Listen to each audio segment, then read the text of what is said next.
Right, it is the middle of winter, it is -4 degrees today, and I'm not enjoying myself. My wife's Corolla battery died in a car park twice in the same week, and I need to now run a battery tester on it so I can find out, is it the wife or the battery, so that I can replace one of them. First of all, I'm going to get started on the Land Cruiser, because that's, well, it's Land Cruiser Scotland, that's what we're here for. 2 batteries which work as a matched pair, and I suspect that they're not very good. As best that I can tell, they're from 2019, which would make them 7 years old already. Both of them are made by Yuasa, rollover pro of some variety, and that just means that they've got some anti-spill internals in case the car tips or something. There's like baffle plates that stop the acid from jiggling around too much. They are 720 amp rated on the cold cranking amps. To be honest, 720 is pretty mid for a starter of this size. I know that a Bosch battery for this car is 830 cold cranking amps. So these are not the best in the first place, and I want to find out what's left in these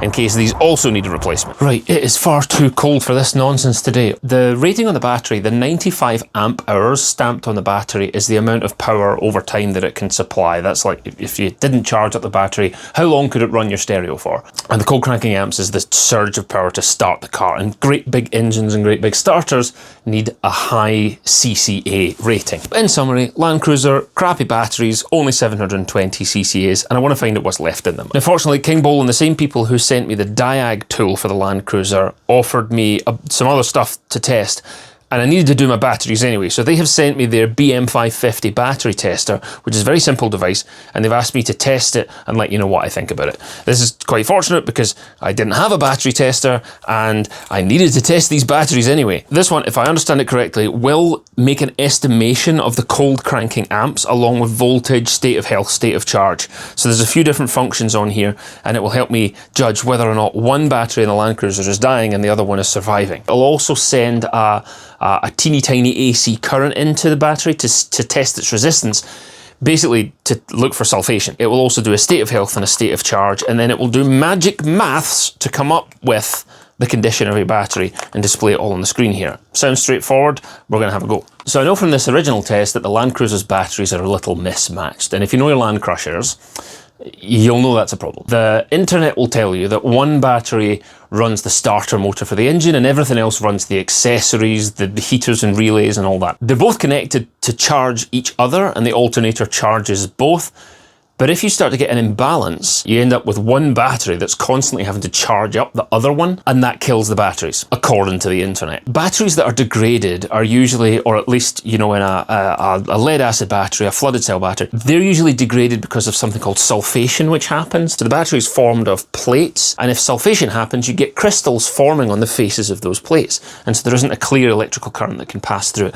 The older the battery, the worse the sulfation gets. Eventually, you get less and less charge coming out of the battery until it's basically useless. To a certain extent, you can condition the battery. I've got a fancy C-Tech charger here, which I'll come back to later. But this charger allows you to condition the battery. If you run it for a long time, it can actually work to break down those crystals, but more on that later. So I'll test the batteries, and after that I'll also do a little bonus round on some of my Makita batteries. I'll play around with them a little bit later. Doing the testing, both are 12 volt batteries, and both are measuring very similar voltages. 12.3 volts on the left-hand battery. It is measuring a resistance of 4.2 milliohms, and it has estimated the cold cranking amps at 612. State of charge, 55. That's just based on the voltage, because, you know, 12.3 volts. A fully charged, maximum effort 12 volt battery would maybe do 12.6, 12.7.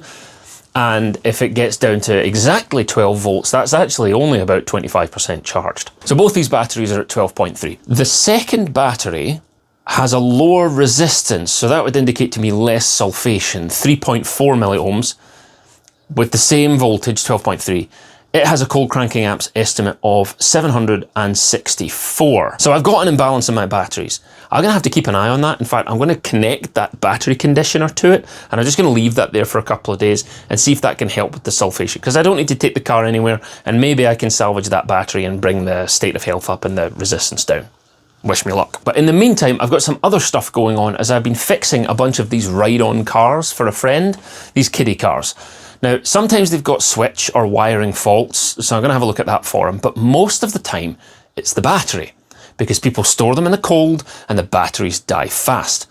Fortunately, the Kingbolen device can also test a 6-volt battery. Well, it can do 6 and 12 and 24 volts. I've got no need to test the 24, but by some coincidence, today I've got jobs for my 12 volt and I've got jobs for my 6 volt batteries. So let's have a look at the 6 volts for these ride-on cars. From these ride-on cars, the Roleplay and the Ling Long are the, no, not Ling Long, Longway. Roleplay and Longway are the original batteries. Oh, goodness, the names these things are ridiculous. Roleplay and Longway, they're the original batteries. They're both estimated at 6 volts. The Roleplay is measuring a state of health of 4 and the Longway a state of health of 1. So they are both Donald Ducked. These batteries are cooked. So I'm gonna, and this is me, I have charged them up as best I can. I've used Big Dave's bench power station to punt power into them as fast as I possibly can. So the Roleplay is estimating just over 100 cold cranking amps. I think that's probably bullshit. 6.3 volts and 12 milliamps of resistance. So it's about half charged and its state of health rating is dire. The Longway, 6.5 volts, 33 milliamps, and its state of health is 1. So both of these batteries are basically for the bin, and I can confirm that they barely make the cars move.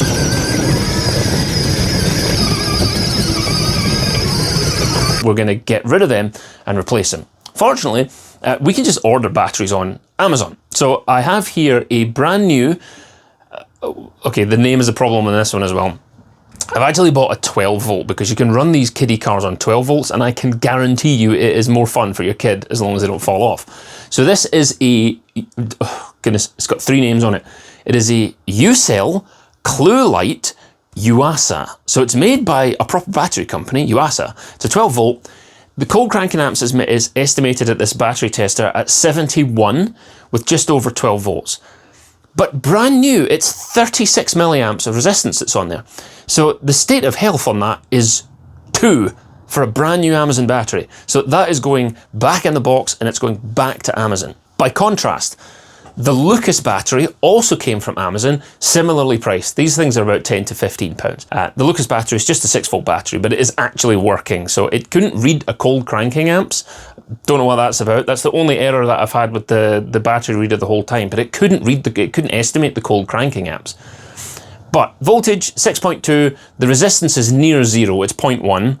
And state of health is 100. The only thing is it's got 38 on the state of charge, so I'm going to put a bit more juice into it before I run it into the kiddie cars.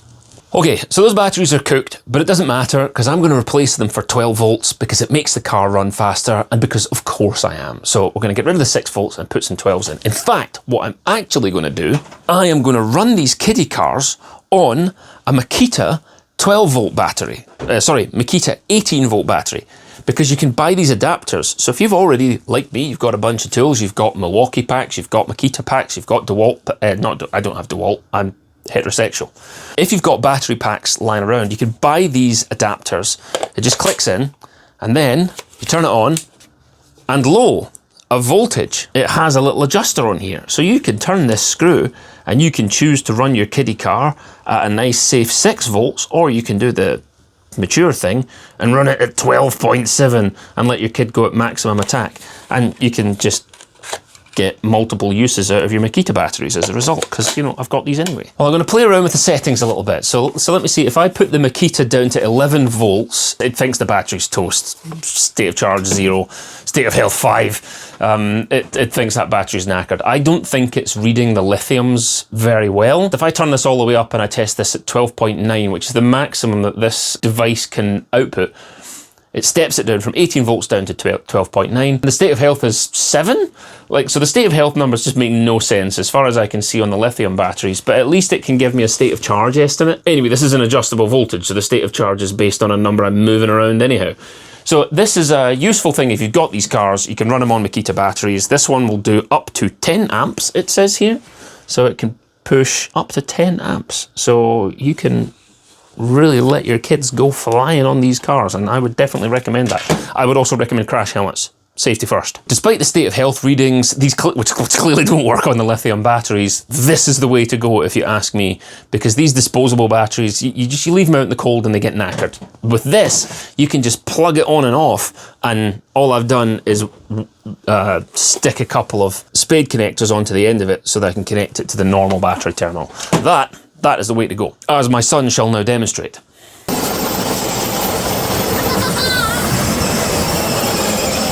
And now finally some good news on the Land Cruiser batteries. The CCA is now measuring at 730 for the left-hand battery. So that took about 2 days of charging.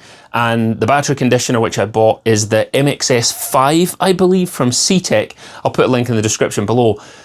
That has saved so many batteries and many track cars from bad days. I just run a great big extension reel. This one, that's 40 meters, which is definitely excessive, but I run my 40 meter extension 5 meters towards the car, and then I plug that in, and I just left it in there for 2 days. And all that does is just play with the voltage and pulse power into it to try and break down those crystals that I mentioned earlier in the video. I can definitely recommend that C-Tech. I can also recommend this Kingbolen thing. Look, it's available on Amazon. It's only £25, and it has meant that I've been able to test. I've probably done 9 batteries here. Some of them I've been able to throw away because they're dead. The Land Cruiser ones, I've probably been able to save this from further damage because I can now balance out the batteries every now and again by doing a test periodically, especially in the winter when these things degrade. So the Kingbolen BM550 is a good tool to just have in your toolbox. It's also robust. Good thing to have. Look, I'll probably be sent more devices from companies, and if there's something interesting to review and if something's relevant to a job that I'm doing anyway, I'll take it. But I'll always let you know if I have any problems, and I'll give you a real opinion. I'm not interested in doing any of that biased, paid-for review stuff. I'm only going to do something that's relevant and useful to me, and maybe we've got a chance to learn something. I've learned a whole bunch about battery technology and resistances and things while I was making this video and doing the test. So, however, I have just realised that I never did do the battery on my wife's Corolla, and that was the whole point of starting this, is because our car was going flat in a car park. It's too cold. That's a problem for another day. I've got the battery tester now. I'll check that out. Okay, cool. Thank you for watching, everyone. I know this is probably going to be a long video, and it's basically just about a battery tester and how cold it is. All right, thank you for watching, everyone. Hit subscribe if you want to see more. Stay safe, make good decisions if you can, and I will see you in another video very soon. Thank you very much, everyone. Take care. Bye.